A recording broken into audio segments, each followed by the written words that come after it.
Bismillahirrahmanirrahim. Siang malam menggunakan nikmat Allah, tapi tak kenal dengan Allah. Ada lagi yang paling parah manusianya, bahkan dia mengejek dan mencaci Allah. Sehingga apa, di bulan-bulan yang seperti ini, tengok gempa banyak ini Pak, musibah datang. Kenapa? Karena di dalam surah Al-Maryam itu Allah beritahu, mereka membuat fitnah kepada saya. Mereka bilang saya beranak, mereka bilang saya beristri. Sehingga fitnah yang ini Allah tetap sabar Pak. Tapi bumi sudah tidak sabar, langit sudah sabar, semua benda-benda tidak sabar. Sehingga mereka bergoncang, karena seluruh dunia sudah mengatakan perkataan yang sama, memburukan Allah, mengeji Allah, mencaci Allah. Maka ini dakwah harus kita buat. Bayangkan tuh Pak, kalau kita dicaci Allah, mencaci orang gimana Pak? Difitnah, dibilang kita berzina gimana? Ya, dibilang orang apa kita ya kan? Gimana perasaannya? Ini hampir sedunia Pak. Tidak ada gunung, tidak ada lautan, tidak ada sungai yang tidak didatangi oleh manusia untuk mencaci dan mengejek Allah. Difitnahnya Allah. Maka inilah dakwah itu. Ya Allah, aku sebagai hambamu yang sudah kenal dengan Engkau ya Allah, aku sudah mengucap syahadat kepada Engkau ya Allah, dan seluruh Nabi yang telah Engkau ceritakan dalam Al-Quran, dan kami adalah umat yang terakhir, Nabi kami adalah Nabi yang terakhir. Kami membela Engkau ya Allah, tetap mengagungkan Engkau ya Allah. Biarlah manusia di dunia mencaci Engkau, tapi kami masih tetap mentauhidkan Engkau ya Allah. Bagaimana senangnya Pak, kira-kira seperti itu. Kalau kita tidak ada orang membela kita lagi, tapi ada lagi yang membantu satu orang ya. Inilah makanya kerja ini kerja yang paling Allah suka. Bayangkan itu Pak, 2/3 dunia ya kan, 6 miliar, 7 miliar di dunia ini, ya 1 miliar lebih kurang orang yang beriman. Itu pun ikut-ikutan kepada orang kafir. Ikut-ikutan. Dia Islam katanya, kalau yang Islam, kalau orang kafir dia orang kafir gitulah ya kan. Ini orang Islam, namanya dia Islam, katanya dia beriman tapi mengejek Allah juga. Tapi ada lagi segelintir jemaah ya kan, dari masjid ke masjid, mengorbankan anak istri, tinggalkan pekerjaan, orang pun mengejeknya dan mencaci, tapi tidak peduli, karena ada lagi Zat yang Maha Kuasa, lebih lagi dicaci dan difitnah, dia tetap Allah tak marah kepada hambanya. Maka kamilah ya Allah akan bergerak untuk menyampaikan kalimat tauhid-Mu ya Allah. Bagaimana untuk menggabungkan Engkau ya Allah di tengah-tengah manusia yang mengejek Engkau, yang mencaci Engkau, kami membesarkan Engkau ya Allah. Inilah Pak, maka di jamaah ini ada berpikir dia untuk keluar Pak 4 bulan. InsyaAllah Pak. Dan ada lagi ulama, saya pun akan keluar setahun untuk mengagungkan Engkau ya Allah, mengambil kerja dakwah Nabi yang mana mereka telah mencaci Engkau ya Allah. Dan seluruh Nabi di dunia ini yang datang ke dunia, tidak ada satu pun yang tidak dianiaya, diejek, dicaci, karena memperjuangkan kebenaran. Hak ini dakwah iman. Merubah fikir dunia sementara, tapi manusia berfikir inilah yang sebenarnya, dijadikannya dunia sorga. Tapi Allah sudah sediakan sorga, dan itu adalah setelah kematian dan kekal selamanya. Tapi karena dasar tidak ada iman dalam diri orang tadi, dia korbankan akhirat dia demi untuk memenuhi nafsu syahwat yang sementara hidup di dunia. Maka kita ini diberikan Allah hidayah, dan kita pun bergerak. Bagaimana dengan minta pada Allah supaya diberikan Allah hidayah, terutama kepada saudara kita yang Islam. Dia mengatakan dia umat Nabi, tapi bertentangan dengan cara Nabi. Dia tidak melakukan perintah Allah, tidak menjalankan perintah Allah, bahkan ikut-ikutan dengan cara kehidupan orang kafir, dan tidak merasa salah, bahkan merasa bangga dengan kesalahan dia. Maka mereka tidak akan bisa sadar, tak akan bisa paham sebelum mereka mengorbankan waktu dan dirinya keluar jalan Allah. Maka kita semua yang ada di sini, yang sudah Allah berikan hidayah, Allah berikan kepada kita fikir yang betul, fikir yang dipikirkan oleh Nabi, maka kita pun rela untuk berjalan, untuk keluar dari rumah, tinggalkan keluarga kita, untuk mengasihi mereka supaya jangan sampai mati dalam keadaan menentang perintah Allah.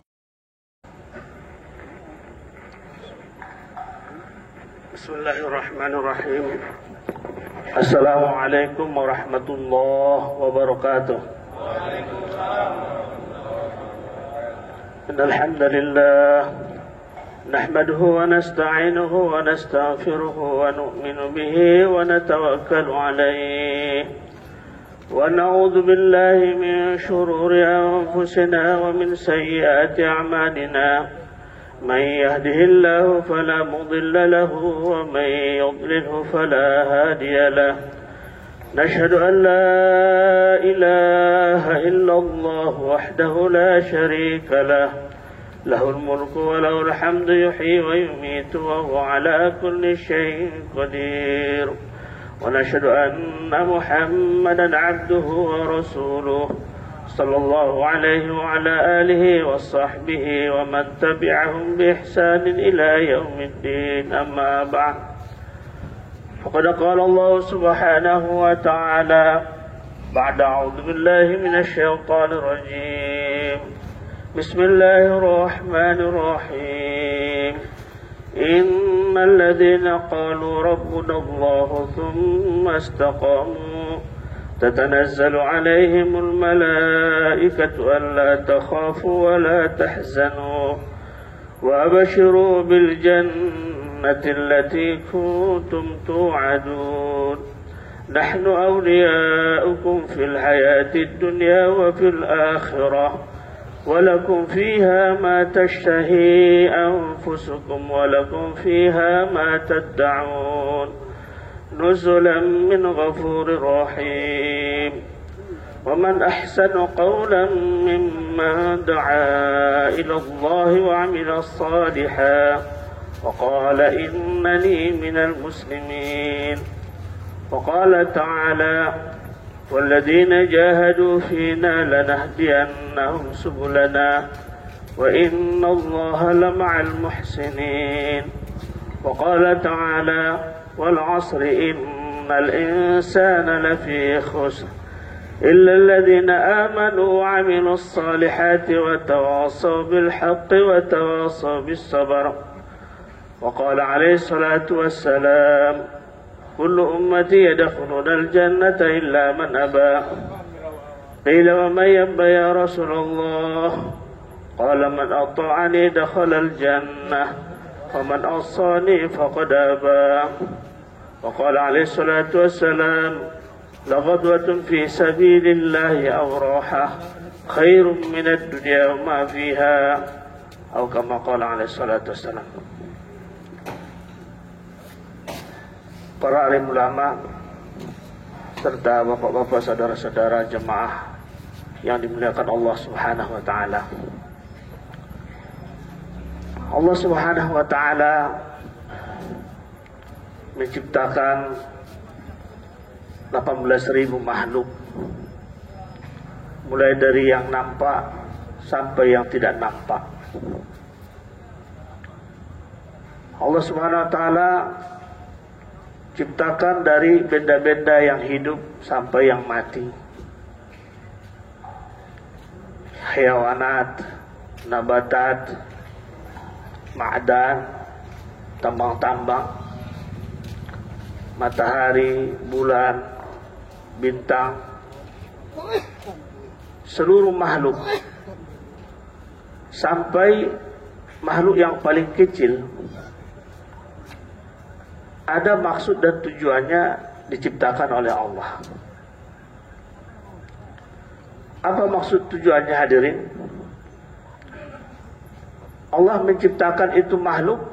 Kalau menurut kita nampak tumbuh-tumbuhan, rumput-rumput tidak bernilai, tidak berharga.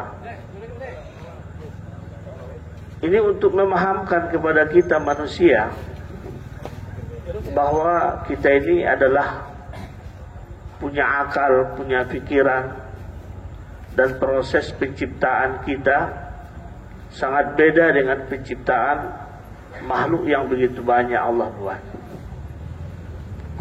Supaya kita mengetahui dan kita paham bahwasanya kita ini adalah makhluk yang paling berguna dan ada tujuannya, tidak sama dengan makhluk-makhluk yang Allah ciptakan yang 18.000 makhluk tersebut.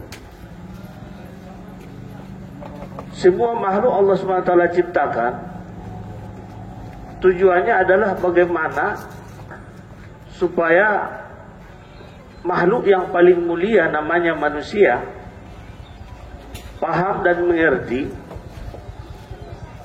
bahwa ada yang mengadakannya, ada yang mewujudkannya,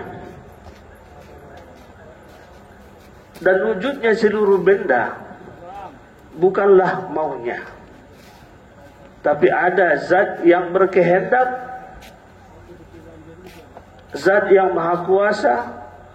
Kapan dia mau ciptakan, kapan dia mau habiskan, kapan dia mau kembalikan, kapan dia mau hancurkan, itu adalah terserah kepada zat yang maha kuasa, itulah Allah. Jadi Allah SWT beritahu, Allahul ladzi khalaqas samawati wal ardh wa ma bainahuma. Allah SWT ciptakan 7 lapis langit dan 7 lapis bumi dan barang makhluk yang ada di antaranya. Untuk apa? Lita'lamu annallaha ala kulli syai'in qadir. Supaya namanya kita manusia mengetahui Allah lah yang kuasa, Allah lah yang berkehendak, Allah lah yang menginginkan segalanya sesuai dengan kehendaknya. Jadi kita kalaulah makhluk yang kecil, menurut kita nampaknya tidak ada manfaatnya, apalah kita ini manusia. Jadi kalau kita lihat benda-benda seperti pasir, ninja-inja, ya kan? Kemudian setelah dikumpul, dibina, baru jadi bangunan, baru nampak manfaatnya. Rumput-rumput di tepi jalan, begitu juga di hutan. Kalau kita lewat begitu saja tidak nampak manfaatnya. Setelah berproses dimakan oleh binatang, Allah robah menjadi daging. Setelah kita makan daging baru tahu, oh ini rupanya manfaatnya rumput tersebut. Allah robah bermacam-macam benda-benda tadi dari yang satu jenis, tapi setelah Allah buat proses sehingga nampak oleh manusia manfaatnya, sehingga bila dia menggunakan akal pikirannya, menganalisa bagaimana kebendaan-kebendaan tadi itu berubah bukan dengan sendirinya, dia adalah berubah dengan ada zat yang maha kuasa, maka dia tambah kenal dengan Allah, tambah mengetahui Allah. Satu rumput yang sama ketika dimakan oleh jenis namanya yang berkaki 4, kambing kah atau sapi, maka Allah robah menjadi susu, labanan khalisan baina farsi wadamin, labanan khalisan sa'iqun lisyaribin. Allah rubah menjadi susu yang segar untuk diminum, keluarnya di antara darah dan kotoran. Begitu juga rumput yang sama dimakan oleh seekor kijang, nampak bendanya sama, tapi dengan kudrat Allah masuk ke dalam perut seekor kijang, berproses menjadi minyak, akhirnya dibakar itu minyak menjadi dia, ya kan, haruman. Maka manusia tahu, oh ini rupanya gunanya. Itu juga rumput yang sama Allah Subhanahu wa taala robah prosesnya supaya manusia berpikir. Dimakan seekor ulat, maka keluarlah kotorannya. Allah robah menjadi sutra. Siapa yang buat, Pak? Untuk apa Allah buat? Lita'lamu annallaha ala kulli syai'in qadir. Supaya kita mengetahui bahwa ada zat yang maha kuasa, ada zat yang berkehendak, Yang nampak ini bukan rupanya berjalan dengan maunya, bukan bergerak dengan sendirinya, tapi dia ini bisa mendatangkan manfaat dan mudarat karena ada zat yang memberi manfaat dan mudarat. Kapan Allah ingin mendatangkan manfaat, maka akan mendatangkan manfaat. Apabila Allah menginginkan jadi mudarat, maka jadi memberikan mudarat.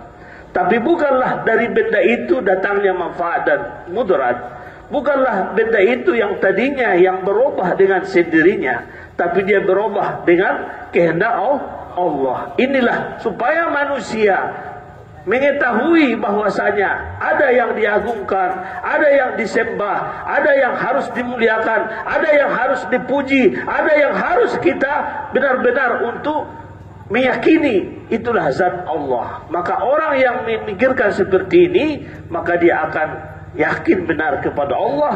Dan apabila manusia yang seperti ini menggunakan akalnya, maka Allah Subhanahu wa taala akan berikan dia hidayah. Bagaimana Allah memberikan hidayah? Maka Allah tidak membiarkan begitu saja setelah manusia menggunakan akal pikirannya tadi. Tapi Allah kirimlah nabi-nabi ke dunia. 124.000 nabi ke dunia, dihantar ke setiap kaum, dihantar ke setiap negeri, dihantar ke setiap kabilah. Supaya apa? Supaya mereka diajak kembali kepada Allah. Apabila dia menyesuaikan ajakan nabi itu dengan pemikiran dia, maka isitulah Allah berikan dia hidayah. Tapi manakala dia menentang, naluri hatinya sudah mengatakan ini adalah kebenaran, tapi ketika datang Nabi, dia pun melihat orang tersebut, dia tidak melihat apa yang dibicarakan Nabi tersebut. Bahkan dia karena ada kegengsian, oh kenapa harus dia yang dikirim, kenapa kabilah itu yang dikirim, kenapa tidak dari kaum kami, kenapa tidak dari suku kami. Ketika datang seperti itu pemikirannya, maka hilanglah pemikiran yang jernih darinya, sehingga dia Allah tutup hidayah kepadanya. Maka apabila manusia mulai berpikir dengan betul tentang Nabi, maka dia akan dapat hidayah. Tapi ketika dia sudah mulai tadi melihat orang tadi, bukan perintahnya yang dia lihat, maka disitulah dia menyebabkan tidak beriman kepada Allah. Maka apa tujuannya dakwah Allah buat? Allah kirim da'i kepada satu negeri, satu kaum, untuk supaya mengetahui siapa yang beriman dan siapa yang kafir. Maka sebelum adanya dakwah di negeri kita, maka tidak tahu bagaimana kita, apakah ini beriman atau tidak, tapi rasanya beriman lah, ya kan? Islam rasanya. Setelah datang dakwah, kita pun menerima bagaimana namanya perjuangan dalam menegakkan agama, bagaimana iman masuk dalam hati. Bukan rupanya iman cukup di mulut saja, dalam ucapan saja, tapi perlu usaha untuk memasukkan ke dalam hati, yaitu dengan adanya perjuangan melalui dakwah, pengorbanan harta dan diri, bahkan perasaan. Baru tahu, oh rupanya salah saya selama ini. Ya Allah, rupanya saya ini sudah jauh daripada jalan yang benar, ya Allah. Begitu. Hidayah bila masuk dalam hati seseorang, baru dia bisa mengetahui bahwa dia berada dalam kebenaran atau bukan dalam kebenaran. Maka Allah Subhanahu wa taala beritahu, ya ayyuhalladzina amanu taqullaha wa qulu qawlan sadida yuslih lakum a'malakum wa yaghfir lakum dzunubakum. Wa may yuti'illaha wa rasulahu faqad faza fawzan 'azima. Wahai orang yang beriman, katakanlah perkataan yang hak, yang benar. Ini dakwah. Setelah kita buat itu perkataan tadi, setelah buat dakwah, apa yang didakwahkan? Kebesaran Allah, mengagungkan Allah, menceritakan Allah. Baru Allah berikan kepada kita pertama, yuslih lakum a'malakum. Allah akan perbaiki amal kita. Yang tadinya berada di pasar, kerjanya nipu orang, kerjanya menokoi orang, bermacam-macam caranya, merasa belum salah, padahal sudah umur 60 tahun Pak. Sholat tidak diperdulikan. Tapi ketika sudah buat dakwah, baru 3 hari, tapi terasa, ya Allah, yuslih lakum a'malakum. Allah perbaiki amal kita. Kemudian bagaimana? wa yaghfir lakum dzunubakum. Allah ampunkan dosa.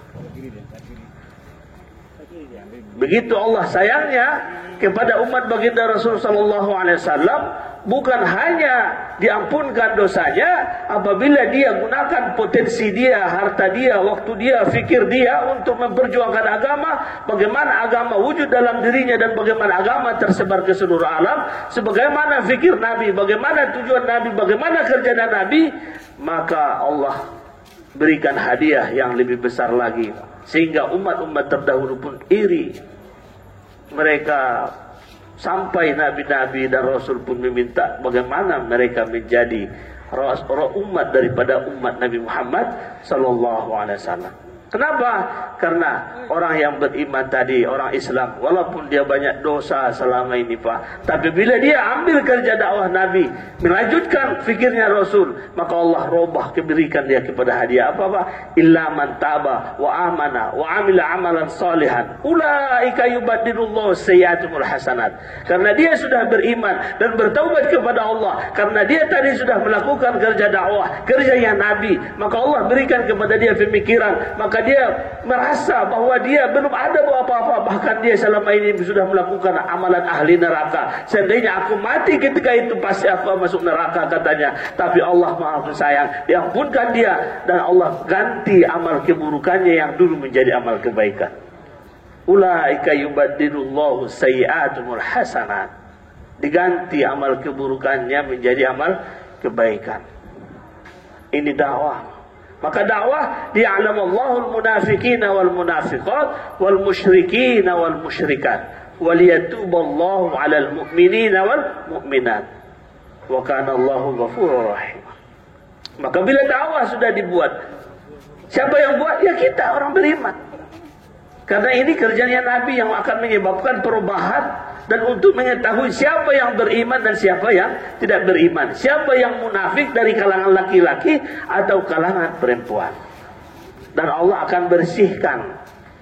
Dakwah ini adalah satu alat Allah buat untuk membersihkan hambanya, karena Allah tidak mau kotor hambanya, karena lahirnya seorang hamba adalah fitrah mengenal Allah. Tapi ketika adanya suasana dan keadaan, dia tidak tahu tujuan hidup di dunia, asik menggunakan kebendaan-kebendaan, asik untuk menjalani keperluan nafsu dan syahwat, sehingga dia jauh daripada kehendak Allah. Akhirnya orang yang seperti ini, apabila dia sudah diberikan Allah hidayah dengan merasakan bahwa dia adalah salah, dia adalah melakukan jalan menyimpang daripada jalan yang benar, maka Allah berikan kepada dia perubahan.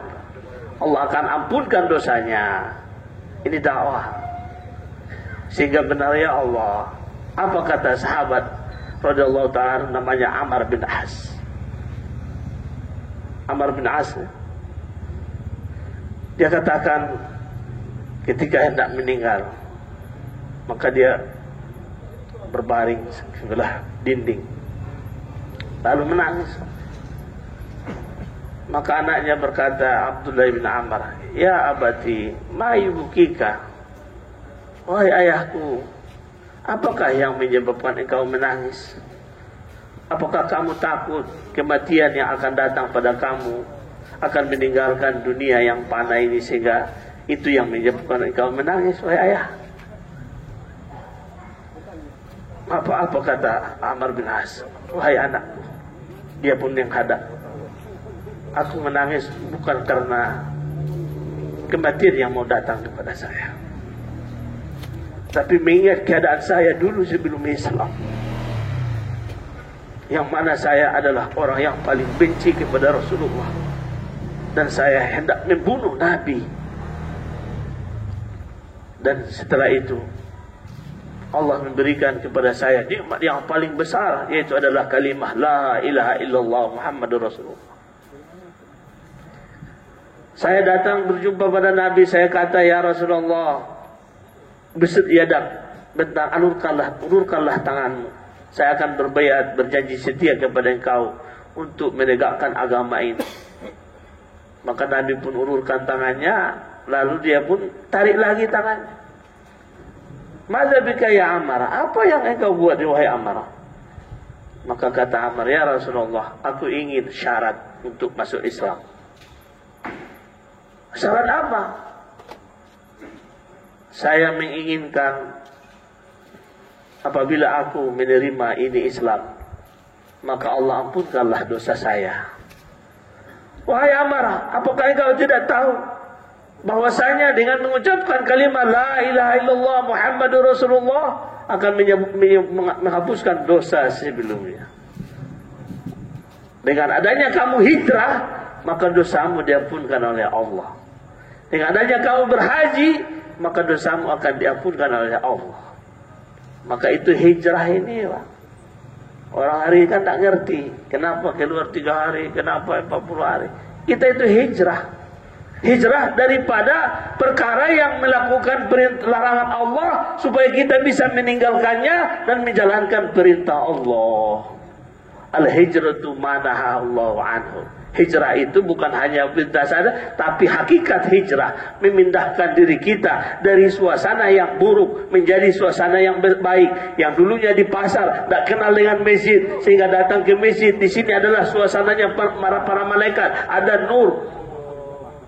Tinggallah tempat lalai datang ke masjid. Yang tadinya tidak kenal dengan masjid, tapi tahu bila azan berkumandang hati gemeter. Tidak bisa tampak pergi ke masjid.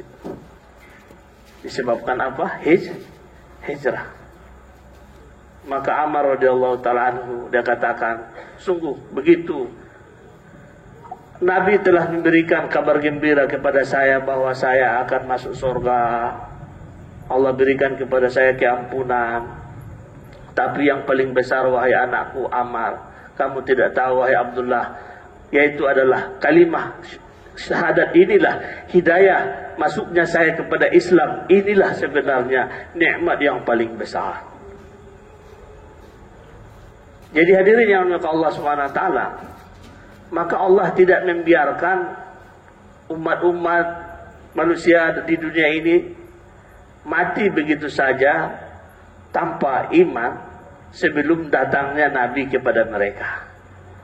Tapi ketika mereka sudah didatangi oleh Nabi dan Rasul, namun tadi dia lawan, dalam hatinya sudah mengatakan kebenaran, tapi karena kegengsian yang ada, dia memiliki pangkat jabatan atau harta benda, menyebabkan dia lawan hakikat yang ada dalam hatinya, yaitu kebenaran. Maka disitulah Allah berikan kepada dia keputusan bahwa dia adalah orang kafir. Seperti Abu Jahal sendiri, lebih dari 100 kali Nabi datang ke rumahnya dengan kasih sayang, dengan kelembutan. Datang kadang di waktu majelis, dalam improdi, ketika dia safar, Nabi datangi. Sehingga suatu malam, di gelap gulita di musim dingin, hujan gerimis, maka Nabi pun datang, ya Allah, kedatangan saya kepada paman saya ini, Abu Jahal ini, mudah-mudahan malam ini terbukalah hatinya, luruslah pemikirannya. Akhirnya dia ketuk pintu. Maka apa kata dia kepada istrinya? Wahai istriku, jadilah engkau saksi bahwa aku akan memenuhi hajat hamba saudara yang datang keadaan seperti ini. Kalau bukanlah perkara yang penting, tak mungkin dia datang ke rumah kita malam seperti ini, musim dingin, hujan gerimis, malam gelap gulita. Pasti ada hajat yang sangat besar dalam dirinya. Akhirnya istrinya pun bilang, ya tak apa-apa, saya saksi bahwa kamu akan memenuhinya. Ketika dia buka, Nabi kita ada. Madzhabika ya Muhammad, untuk apa kamu datang ke keadaan seperti ini? Maka apa kata Nabi kita? Wahai pamanku, aku tidaklah menginginkan perkara dunia darimu, tapi aku ingin keinginan keselamatan bagimu di dunia dan akhirat. Ucapkanlah kalimah la ilaha illallah Muhammadur Rasulullah, kamu akan selamat dunia dan akhirat. Dia tahu itu kebenaran. Tapi karena kegengsian pangkat jabatan, dia kepala suku kan, dibantingnya pintu. Langsung datang dia duduk dengan keadaan marah. Istrinya katakan, bagaimana, apa masalahnya? Bukankah engkau telah berkata tadi bahwa kamu akan memenuhi segala permintaan hajat orang yang datang tadi? Betul, tapi yang datang itu bukanlah orang biasa. Itulah namanya Muhammad. Apa maunya? Kenapa kamu tidak berikan? Maunya bukan benda-benda dunia, bukanlah uang, bukanlah itu dan ini, tapi dia menginginkan aku mengucapkan kalimat yang dia bawa. Jadi kenapa kamu tidak mau terima itu? Itu kan keselamatan untuk kamu. Saya tahu itu sebenarnya kebenaran, tapi aku tidak bisa meninggalkan posisi saya, pangkat jabatan saya. Dia tahu dakwah dia hak, kalimat itu benar, tapi tidak bisa dia meninggalkan posisi dia. Jamaah maka Allah Subhanahu Wa Taala, inilah Allah beri kepada kita, Pak. Jadi kalimat ini setelah kita ucapkan tidak bisa masuk ke hati kita tanpa adanya pengorbanan dan perjuangan. Tidak cukup. Maka syarat iman itu ada 3. Yang pertama, iqrar bil lisan. Iqrar mengucapkan dengan lisan. Asyhadu an la ilaha illallah wa asyhadu anna Muhammadar Rasulullah. Orang Islam semua sudah mengucapkan itu, Pak. Bahkan lahir dia diazankan. Bahwa untuk apa? Menerangkan kepada kita orang Islam, inilah sebenarnya tujuan kamu hidup di dunia, untuk memperjuangkan kalimat ini. Bagaimana supaya masuk dalam hatimu. Jangan kamu mati sebelum kamu memiliki iman yang sempurna. Jangan tinggalkan dunia ini sebelum iman kamu sempurna. Untuk menjalani hidup di dunia ini Allah berikan kemudahan, fasilitas, Pak. Diberikan anak, diberikan umur, diberikan kerjaan, diberikan macam-macam segala keperluan. Untuk apa? Supaya jangan sampai goyang tujuan hidup kita ini. Supaya jangan sampai goyang. Lapar kita Allah kasih asbab untuk menghilangkan lapar makan. Haus dikasih Allah asbab untuk menghilangkan haus. Ada keinginan kepada wanita, dibuat Allah penghalalan pernikahan. Nampak binatang punya anak, dia bisa memberi makan anaknya dengan kasih sayang. Dia mengorbankan dirinya, Pak. Ya kan? Maka kita pengen punya anak, dikasih pula anak. Kita lihat binatang-binatang tuh, ya kan? Bermacam-macam keadaannya. Tapi mereka itu sebagai pelajaran iktibar kepada kita. Mereka itu ada yang berbisa, ada yang bentuknya ya kan yang usil monyet, ya kan. Wa minhum may yamshi ala arba', wa minhum may yamshi ala rijlain, wa minhum may yamshi ala batni. Di antara makhluk ada yang berjalan dengan 2 kaki, ada yang 4 kaki, ada dengan perutnya. Itu semuanya sebagai pelajaran bagi kita supaya tahu. Dan sifat-sifat binatang bermacam-macam. Dan mereka tidak ada namanya hukum, tidak ada larangan. Kenapa? Karena hanya memiliki nafsu. Maka apabila manusia tidak menggunakan akalnya, dia tidak menerima kebenaran agama, berarti dia sudah menjatuhkan dirinya seperti binatang. Bila dia sudah merasa senang hidup dengan binatang seperti binatang, maka Allah tidak membiarkan dia seperti itu. Allah kirim lagi dai-dai, jenggot-jenggotan, ya kan, ngajak dia ke rumah-rumah lagi. Ketika dibicarakan kepada dia, karena hatinya tadi selalu menolak kebenaran, mengikuti nafsu dan syahwatnya, sehingga membutakan pikirnya. Itu membutakan pikirnya. Jadi dia cinta kepada yang tidak dikehendaki oleh Allah, sehingga dia jadi buta, bodoh. Itu. Maka orang yang seperti itu Allah tidak membiarkannya sebelum dikirim juga nabi-nabi, apa rasul-rasul. Tidak ada lagi nabi setelah nabi kita. Tapi usaha kenabian, usaha dakwah ini diberikan kepada umat baginda Rasul sallallahu alaihi wasallam. Setiap gang dipilih oleh Allah. Setiap masjid ada Pak Jenggot yang buat taklim gitu, ya kan. Walaupun sendiri buat juga. Orang bilang apa itu? Kerjanya ninggalkan istri lah, kata orang kan. Orang macam-macam bilang ini ajaran sesat lah, ya kan? Harus seperti itu Islam kah?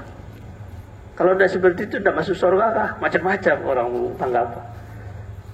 Kenapa? Karena ini kerja kenabian.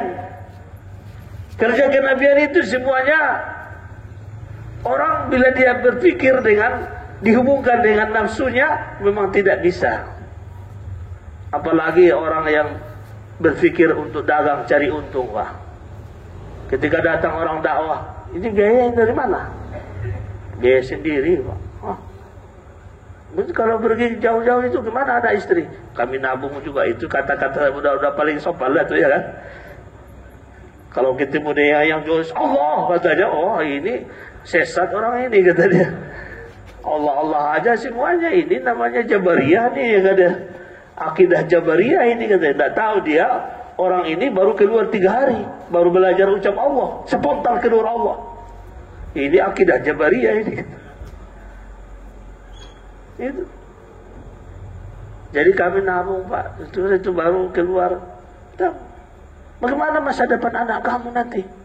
Oh, masa depan lagi kan?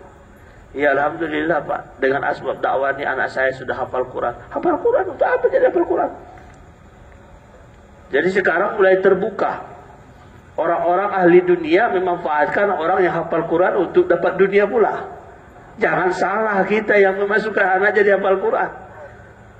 Akhirnya tergiur pula, terbawa-bawa pula anak-anak akhirnya dapat imam di Jepang dapat 30 juta, ya kan? Akan dikirim ke sana dapat sekian, tesnya sekian, akhirnya dijadikan pula dunia untuk kepentingan agama untuk kepentingan dunia. Tertipu. Akhirnya datang pengumuman daripada Pemda Riau, ya Sumatera Barat gitu. Diumumkan kepada anak-anak kami yang hafal 10 juz, bebas testing ke jurusan apa saja di universitas ini. Itu boleh kan? Akhirnya masuk ke pondok kita ada 20 orang. Untuk apa? Ini atau kami mau testing kuliah di Padang untuk gratis. Katanya kalau sudah hafal 10 juz jadi testingnya gratis. Gawat, dunia sudah berubah. Agama pun dijadikan untuk alat untuk mendapatkan dunia. Itu. Jadi orang tidak paham dan tidak ngerti kalau tidak berada dalam dakwah. Tapi dalam dakwah dia buat terus. Akhirnya definisi Anda tentang masa depan dengan kami beda. Walaupun rambut kita sama-sama hitam, tapi pemikirannya tidak sama. Karena Bapak menerima agama, mendapatkan agama tidak seperti kami keluar jalan Allah, mendapat cacian dan ujian bahkan makian daripada tetangga dan keluarga. Jadi diberikan Allah ujian cacian. Untuk apa? Maka jangan marah kepada yang mencaci. Jangan marah kepada yang bermacam-macam itu kepada kita. Itu Allah kirim untuk membentuk yakin yang betul dalam hati kita. Itu sebenarnya. Tapi ketika kita tidak lurus pemikirannya, disitulah salahnya, ya kan? Dulu dikatakan jangan bermuamalah dengan sesama tablik. Kenapa? Ya karena dia menyalahkan muamalahnya. Akhirnya tablik korban, tablik jadi korban, ya kan? Yaitu si aneh itu tidak bayar utang dia itu gimana? Aku tidak mau lagi lah. Tidak masalah, masalah utang dari itu kita harus tidak perlu masalah dunia. Ya, maafkan aja sudah, ya kan? Dulu kita dengan teman-teman kita sebelum ikut dakwah juga banyak diutang orang, uang kita tidak dibayar, entah kemana lagi dia kan. Itu kita maafkan aja ya kan. Masa sesama kita orang dakwah untuk memaafkan seperti itu tidak bisa pula? Itu keterlaluan juga namanya ya kan. Di mana rasa syukur kita dengan dakwah? Dulu kalau kita sama orang lain itu mudah dengan senyum ya kan. Mudah ikram, tetangga datang di apa kan. Ini sesama tamu, sesama kita pun ikramnya sudah kurang pula. Itu kan tidak boleh. Jamaah namanya tidak boleh mengharap. Harus membawa alat ta'am juga. Itu tidak boleh mengharap dan meminta. Tidak boleh memakai barang orang lain. Itu kan sudah tertib dalam dakwah katanya kan. Tapi tidak tahu dia itu punya tamu. Nabi beritahu la yu'minu ahadukum hatta yuhibba li akhi ma yuhibbu li nafsi. Man kana yu'minu billahi wal yawmil akhir falyukrim dhaifahu. Apabila barang siapa yang beriman kepada Allah dan hari akhirat, maka hendaklah dia memuliakan tamunya. Itu. Bagaimana cara memuliakan tamu? Nabi mengajarkan dan sahabat mencontohkan. Salman Al-Farisi radhiyallahu anhu punya tamu, datang keponakan dia. Dia tidak punya apa-apa di rumahnya, padahal dia gubernur. Ada hanya sajadah kecil, dan itu untuk tempat berwudu, air menampung wudu, namanya lota. Maka dia panggil budaknya, demi muliakan tamu, jual lota ini, belikan makanan untuk malam ini. Tapi dasar tamu yang tidak mengerti, tidak tahu dia orang sudah jual lota untuk menjamu tamu. Cuma ini aja jamuannya malam ini untuk kita ya. Maka sebaik-baik tamu mensyukuri apa yang diberikan. Sedangkan sebaik-baik penamu, dia memberikan semampu dia, dan dia tidak merasa minder, merasa kecil dengan apa yang dia dapatkan, mensajikan kepada tetamu. Paham Pak? Sebaik-baik tamu, dia mensyukuri apa yang diberikan kepada dia, tidak membaca dan memikirkan yang belum ada. Dan sebaik-baik penamu adalah dia memberikan semampu dia dengan ikhtiar semaksimalnya, dan dia tidak merasa rendah dan berkecil hati dengan apa yang dia berikan. Jadi kadang orang pasti cuma ini aja yang ada ya. Jangan. Tak usah, itu dah sunnah mengucapkan itu ya. Cuma ini rumah kita, maaflah ya. Jangan. Iya, kadang sih itu kan. Maaf ya. Katanya maaflah ya, cuma ini aja yang ada ya. Memang itu yang ada, kecuali memang ada disembunyikan, itu baru minta maaf lah dia. Maka sunnah menamunya tadi, bila kita memasak makanan, hidangkan dulu semuanya ke tamu. Kalau sudah sisa, baru untuk kita dan anak istri. Maka orang yang tadi, penamu tadi itu, yang tamu harus mengerti, jangan dihabiskan semuanya. Katanya udah tinggal lauknya, nasi udah habis. Habiskanlah, nanti mau basir sama macam. Makan dibagi-bagi aja lagi itu, habis tinggal tulang. Jangan makan sekedarnya, sesuai keperluannya, iya kan? Ya, begitu. Jadi ada menjadi tamu seperti itu. Ini bahasa apanya? Dikudoknya pula ya kan? Padahal di rumahnya tak pernah dia mengudok ikan doh ya kan? Ya kan? Tahu kudok ya? Jadi sesuai dengan biasanya kita makan di rumah, bagaimana ya begitu. Jadi agama ini di Allah datangkan melalui baginda Rasulullah SAW, dan diajarkan dari segala aspek kehidupan. Maka ini wujud dalam diri kita apabila kita ada berjuang dengan agama. Bila kita tidak berjuang dengan agama, maka kita tinggal nama. Mungkin nauzubillah bisa jadi tidak diterima Allah keislaman kita, karena Allah tidak menghendaki hanya sekedar nama. Gimana Pak?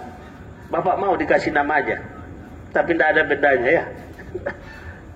Itu. Ini mobil, ya kan? Ini Alfa, ini sekian harganya untuk Bapak ya, katanya. Cuma itu aja. Masih tak ada ya. Jadi satu orang hamba Allah di dunia, dia mengaku dia Islam, ya kan?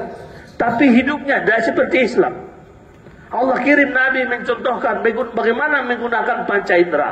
Mulai daripada rambut, mulai daripada kumis. Kalau jenggot tumbuh, bagaimana? Ya kan? Bagaimana? Dulu ketek tidak tumbuh, sekarang tumbuh. Bagaimana Nabi untuk menghadapinya, menggunakannya? Itu. Bagaimana menggunakan kemaluan?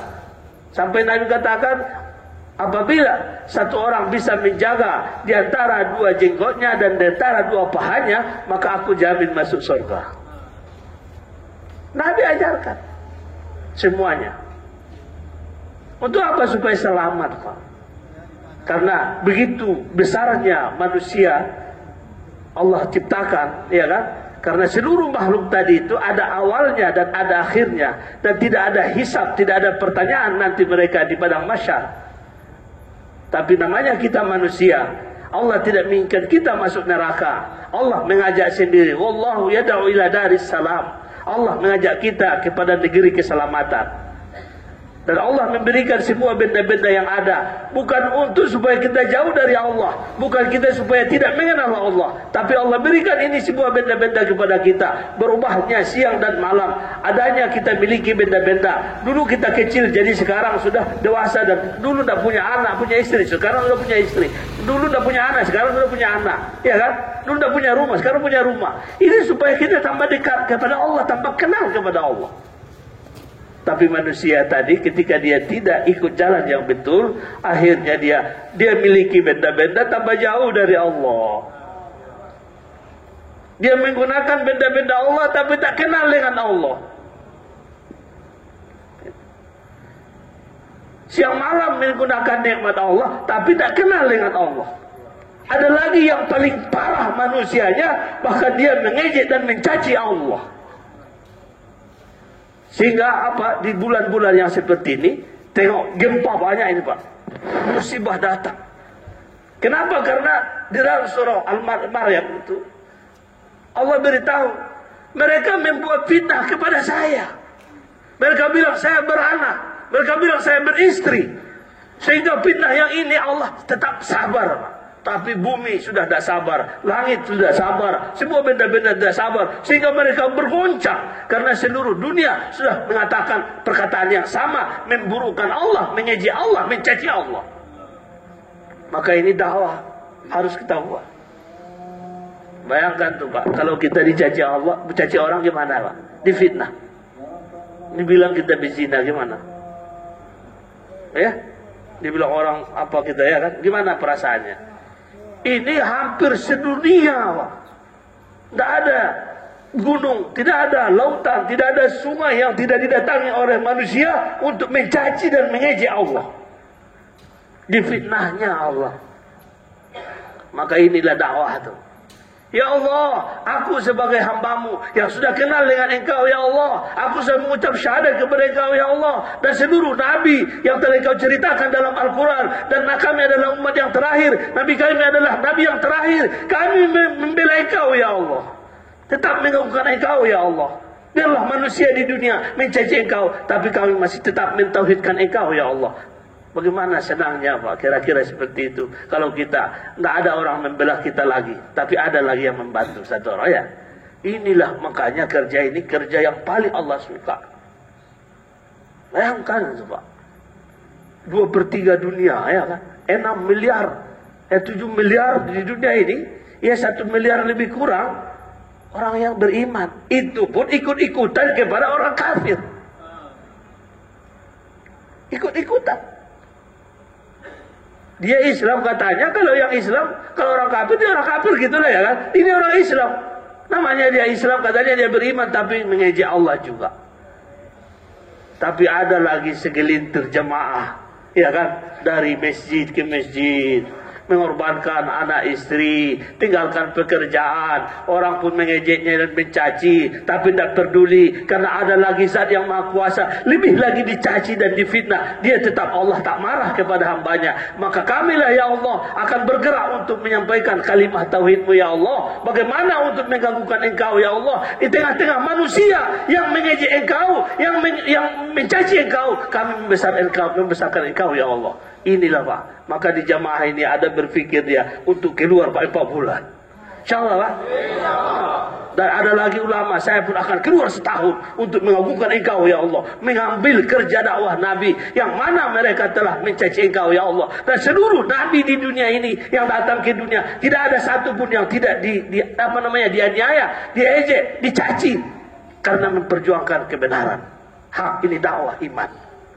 Merubah fikir dunia sementara, tapi manusia berfikir inilah yang sebenarnya, dijadikannya dunia sorga. Tapi Allah sudah sediakan sorga, dan itu adalah setelah kematian dan kekal selamanya. Tapi karena dasar tidak ada iman dalam diri orang tadi, dia korbankan akhirat dia demi untuk memenuhi nafsu syahwat yang sementara hidup di dunia.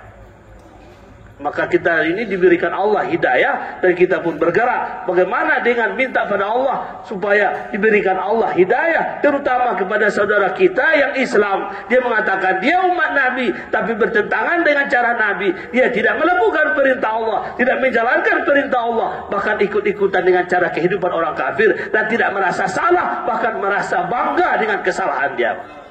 Maka mereka tidak akan bisa sadar, tak akan bisa paham sebelum mereka mengorbankan waktu dan dirinya keluar jalan Allah. Maka kita semua yang ada di sini, yang sudah Allah berikan hidayah, Allah berikan kepada kita fikir yang betul, fikir yang dipikirkan oleh Nabi, maka kita pun rela untuk berjalan, untuk keluar dari rumah, tinggalkan keluarga kita, untuk mengasihi mereka supaya jangan sampai mati dalam keadaan menentang perintah Allah. Inilah sebenarnya kerja Nabi.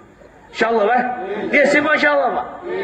Maka insyaAllah yang ada Allah pahamkan dalam hatinya tentang apa ini, maka angkat tangan insyaAllah. Dawat. Alhamdulillah, hadirin Allah, ini saatnya kita sudah mendengar bayan yang begitu dahsyat. Kita tambah pengorbanan kita lagi dan lagi sampai kita tiada lagi. Alhamdulillah, sekarang tasbih pertama untuk ulama yang keluar setahun pertama. Boleh Pak, kita kasih jalan Pak. InsyaAllah Pak. Yang cash setahun pertama dan setahun kedua boleh insyaAllah.